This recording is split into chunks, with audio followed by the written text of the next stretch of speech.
From the PEP Radio Newsroom, this is the afternoon news for November 25th, 2025. These are the stories we are covering at this hour.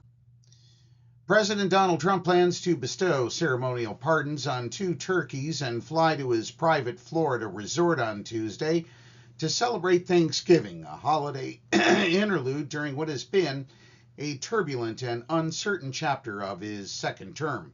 Waddle and Gobble, the 2 birds that will be spared from the dinner table, enjoyed luxury hotel accommodations ahead of their White House visit.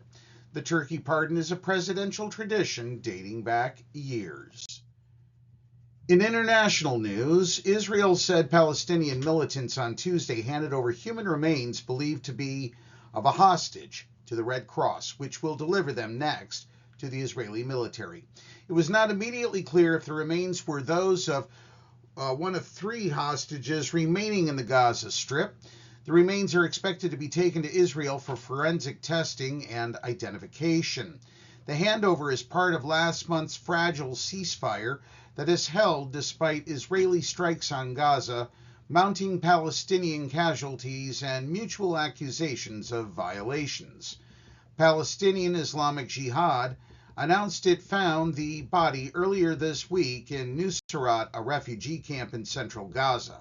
Hamas had earlier said that the body was to be handed to the International Committee of the Red Cross on Tuesday afternoon. Turning to U.S. news, the Democratic National Campaign Committee has rolled out an 8-figure investment plan targeting congressional districts with predominantly rural populations, as well as those with large Asian American, Black, and Latino communities. We know that to win the House majority, House Democrats need to meaningfully engage with AA and HPI, Black, Latino, and rural voters as early as possible. Representative Suzanne Delbene, chair of the DCCC, said in a statement. The Our Power, Our Country plan will include building up on-the-ground organizing and is expected to target districts in Colorado, Michigan, New York, Texas, and Virginia, among other states. The initiative did not disclose exactly how much it will invest.